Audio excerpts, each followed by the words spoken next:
আসসালামু আলাইকুম প্রিয় শিক্ষার্থীবৃন্দ, আশা করি তোমরা ভালো আছো। আজকে আমরা পড়ব প্রথম অধ্যায়ের দ্বিতীয় অংশের আরো একটি ইম্পর্টেন্ট টপিক বায়োইনফরমেট্রিক্স, এখান থেকেও সৃজনশীলের প্রশ্ন হয়ে থাকে এবং এমসিকিউ এসে থাকে। এটি খুব গুরুত্বপূর্ণ একটি টপিক, তোমরা এটি 3 স্টার দিয়ে রাখতে পারো, কারণ এই টপিক থেকে প্রচুর সৃজনশীল প্রশ্ন এবং এমসিকিউ এসে থাকে। তো চলো আমরা পড়ি বায়োইনফরমেট্রিক্স। বৈজ্ঞানিক গবেষণা এবং মানুষের কল্যাণার্থে আবিষ্কারের জন্য তাদের সারা জীবন ব্যয় করে থাকেন। তাদের বিভিন্ন পরীক্ষা নিরীক্ষায় তৈরি হয় মূল্যবান অনেক তথ্য। সর্বদাই সমৃদ্ধ হচ্ছে এই তথ্য ভাণ্ডার। অনেক সময় না জানার কারণে একই গবেষণার পুনরাবৃত্তি করে মানুষের অনেক মূল্যবান সময় নষ্ট হয়। গবেষকদের জন্য পৃথিবীর বিভিন্ন প্রান্তের গবেষণার মধ্যে আন্তঃসম্পর্ক তৈরির টুল প্রয়োজন হয়, ফলে নতুন কোনো বিষয়ে গবেষণা দ্রুত হয়। বায়োইনফরমেট্রিক্স এক্ষেত্রে তথ্য ইন্টারলিঙ্কিং করতে সহায়তা করে ও দ্রুত ফলাফল প্রদান করে। সময়ের সাথে সাথে কিভাবে মানুষ জৈব তথ্যের পরিমাণ বাড়ছে, এক হিসাবে দেখা যায় প্রতি মাসে বা প্রতি 15 মাসে ডেটাবেজের জৈব তথ্য দ্বিগুণ হচ্ছে। তাই এই বিপুল পরিমাণ তথ্য বিশ্লেষণের জন্য ব্যবহৃত হচ্ছে তথ্য প্রযুক্তি। জীববিজ্ঞানে তথ্য প্রযুক্তির প্রয়োগ হলো বায়োইনফরমেট্রিক্স। জীববিজ্ঞানের সমস্যাগুলো যখন কম্পিউটার প্রযুক্তি কৌশল ব্যবহার করে সমাধান করা হয়, তখন সেটাকে বলা হয় বায়োইনফরমেট্রিক্স। সৃজনশীলের ক নাম্বার প্রশ্নে এসে থাকে বায়োইনফরমেট্রিক্স কি? বায়োইনফরমেট্রিক্স হলো জীববিজ্ঞানের সমস্যাগুলো যখন কম্পিউটার প্রযুক্তি কৌশল ব্যবহার করে সমাধান করা হয়, তখন সেটাকেই বায়োইনফরমেট্রিক্স বলে। বা এখানে একটা আলাদা সংজ্ঞা আছে যেটা ax.com থেকে নেওয়া হয়েছে।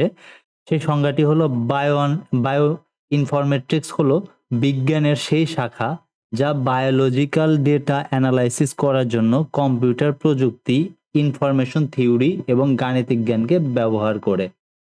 এক্ষেত্রে ডেটা অন্তর্ভুক্ত করে ডিএনএ, জিন, অ্যামিনো অ্যাসিড এবং নিউক্লিক অ্যাসিড সহ অন্যান্য বিষয়কে।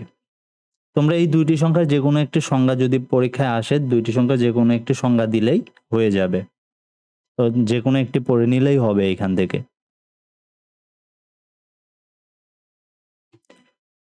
গত শতাব্দীর মাঝামাঝি যখন ডিএনএর গঠন সম্পর্কে জানা গেল, বোঝা গেল ডিএনএর গুরুত্ব ক্রমাগত বাড়ছে এবং বাড়ছে জৈব তত্ত্ব নিয়ে গবেষণা। বিভিন্ন আধুনিক প্রযুক্তি যেমন ডিএনএ সিকোয়েন্সিং উদ্ভাবনের ফলে দ্রুত বাড়তে থাকলো এই জৈব তথ্যের সমাহার। তাই জীববিজ্ঞানে বাড়তে লাগলো গণকবিদ্যা বা কম্পিউটেশনাল টেকনিক, তথ্যবিদ্যা বা ইনফরমেট্রিক্সের প্রয়োজন। জন্ম নিল বায়োইনফরমেট্রিক্স। কম খরচে পরিবেশের কম ক্ষতি করে বেশি উৎপাদনের পদ্ধতি খুঁজে বের করার জন্য বিজ্ঞানীরা দ্বারস্থ হচ্ছে বায়োটেকনোলজির। এই যে এই লাইনটা তোমরা দাগায় নিবা, সৃজনশীলের উদ্দীপকে এই লাইনটা এসে থাকে যে কম খরচে পরিবেশের কম ক্ষতি করে বেশি উৎপাদনের পদ্ধতি খুঁজে বের করার জন্য বিজ্ঞানীরা দ্বারস্থ হচ্ছে বায়োটেকনোলজির। এই যে বেশি উৎপাদন, এই বায়োইনফরমেট্রিক্স ব্যবহার করে যে উৎপাদন বাড়ানো যাচ্ছে, এইটা এসে থাকে হচ্ছে সৃজনশীলের উদ্দীপক হিসাবে। তো এইটুকু তোমরা দাগায় নিবা। এখন পৃথিবীতে জয় জয়কার বায়োটেকনোলজির বা জৈব প্রযুক্তির। উৎপাদন খাতে বায়োটেকনোলজি দুনিয়াকে নেতৃত্ব দেবে, অর্থাৎ উৎপাদন খাত বায়োটেকনোলজি দুনিয়াকে নেতৃত্ব দেবে। বায়োইনফরমেট্রিক্সের মূল উদ্দেশ্য হচ্ছে জৈবিক পদ্ধতি সম্পর্কে সঠিক ধারণা লাভ করা। আর এই ধারণা লাভ করার জন্য অনেক হিসাব নিকাশ করা হয়। যে পদ্ধতিগুলো প্রয়োগ করে হিসাব নিকাশ করা হয় তার মধ্যে রয়েছে প্যাটার্ন রিকগনিশন, ডেটা মাইনিং, যান্ত্রিক শিক্ষা ইত্যাদি। বায়োটেকনোলজির প্রসাদে ঢুকতে দুটি দরজা লাগে। একটি হলো মলিকুলার বায়োলজি বা অনুপ্রাণ বিজ্ঞান, আরেকটি হলো বায়োইনফরমেট্রিক্স। অনুপ্রাণ বিজ্ঞান কাজ করে মূলত ডিএনএ, আরএনএ, প্রোটিন নিয়ে। তাহলে অনুপ্রাণ বিজ্ঞান কাজ করে মূলত ডিএনএ, আরএনএ, প্রোটিন নিয়ে, এমসিকিউ হিসাবে আসতেই পারে।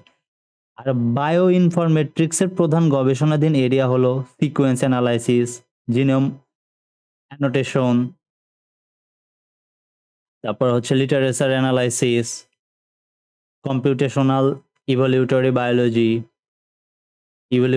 বায়োলজি, অ্যানালাইসিস অফ জিন expression, analysis of regulation, analysis of protein expression, analysis of mutations in cancer, comparative genomics ইত্যাদি। বায়ো ইনফরমেটিক্স অনেক সময় কমিয়ে অর্থ সাশ্রয় করে। যেমন কোনো একটি ভাইরাসের বিরুদ্ধে পেপটাইড ভ্যাকসিন তৈরি করা হবে। এই ভাইরাসের জন্য হয়তো 100 কোটি পেপটাইড সম্ভব। পেপটাইড হলো অ্যামিনো অ্যাসিডের সরল রৈখিক সিকোয়েন্স। তাহলে অ্যামিনো অ্যাসিডের সরল রৈখিক সিকোয়েন্স হলো পেপটাইড। এমসিকিউ হিসাবে আসতেই পারে, কিন্তু এদের মধ্যে হয়তো 2 থেকে 5টি পেপটাইড ভ্যাকসিন হিসাবে কাজ করবে, বাকিগুলো করবে না। এখন এই 100টি এক্সপেরিমেন্ট ওয়েট ল্যাবে করতে বিশাল খরচ, পরিশ্রমের সময় লাগবে। এক্ষেত্রে বায়ো ইনফরমেট্রিক্স সহায়তা করে। যখন জৈব তথ্য নিয়ে কম্পিউটারের মধ্যে গবেষণা করা হয় তখন তাকে বলে ড্রাই ল্যাব। ক নাম্বার হিসাবে আসতেই পারে ড্রাই ল্যাব কাকে বলে। তাহলে ড্রাই ল্যাবের সংজ্ঞাটা হচ্ছে জৈব তথ্য নিয়ে কম্পিউটারের মধ্যে গবেষণা করা হয়। যখন জৈব তথ্য নিয়ে কম্পিউটারের মধ্যে গবেষণা করা হয় তখন তাকে বলে ড্রাই ল্যাব। মনে রাখবা, খুবই ইম্পর্টেন্ট একটা সংজ্ঞা। এখানে রিএজেন্ট প্রয়োজন হয় না। রিএজেন্ট বলতে বিভিন্ন রাসায়নিক পদার্থ বোঝায়, এক্ষেত্রে রাসায়নিক পদার্থের প্রয়োজন হয় না।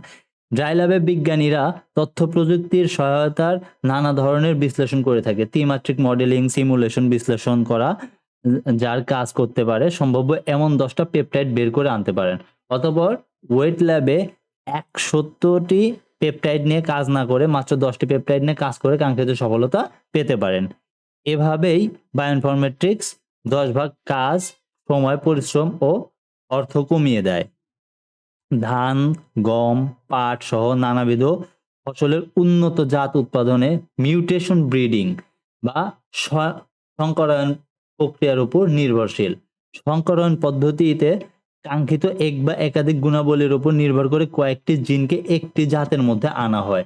আর এই জটিল কাজটি সহজ করে দেয় বায়োইনফরমেট্রিক্স। এটুকু তোমরা দাগায় নিবা, এখান থেকে সৃজনশীলের উদ্দীপক আসতে পারে। তাই খাদ্য চাহিদা মেটাতে কৃষিতে বায়োটেকনোলজির গুরুত্ব অপরিসীম। বা ঘ নাম্বার সৃজনশীলের ঘ নাম্বার হিসাবে আসতে পারে যে খাদ্য চাহিদা মেটাতে কৃষিতে বায়োটেকনোলজির গুরুত্বপূর্ণ অপরিসীম ব্যাখ্যা করো। অর্থাৎ এইখান থেকে সৃজনশীল প্রশ্ন হয়ে থাকে এবং এমসিকিউ এর জন্য ইম্পর্টেন্ট। বায়োইনফরমেট্রিক্স এর সফটওয়্যার টুলস। বায়োইনফরমেট্রিক্স ব্যবহার করতে হলে বায়োইনফরমেট্রিক্সে ব্যবহৃত কিছু সফটওয়্যার লাগে।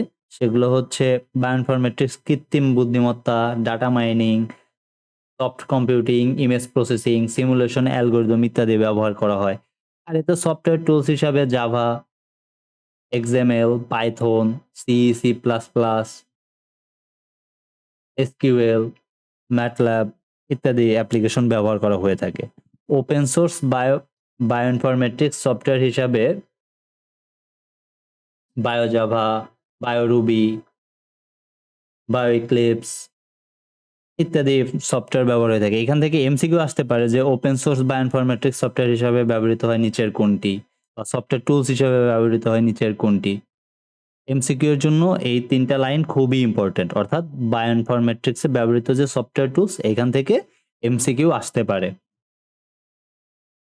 বায়োইনফরমেট্রিক্স এর ব্যবহার দেখো, কোন কোন ক্ষেত্রে বায়োইনফরমেট্রিক্স এর ব্যবহার করা হয় বা ব্যবহার হয় এটা এখন আমাদের জানতে হবে। মলিকুলার মেডিসিন, পার্সোনালাইজড মেডিসিন,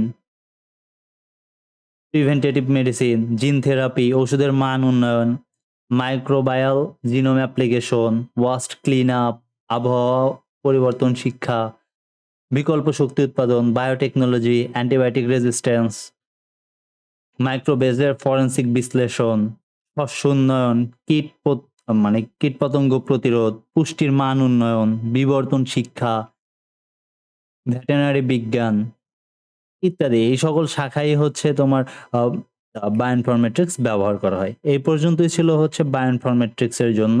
যদি বায়োইনফরমেট্রিক্স তোমরা পড়বা, এখান থেকে যদি তোমাদের কোনো কিছু জানা থাকে তাহলে অবশ্যই কমেন্ট বক্সে জানাবে। আমি খুব দ্রুতই তোমাদের কোশ্চেনের অ্যান্সার করব। আমাদের সাথে থাকার জন্য ধন্যবাদ।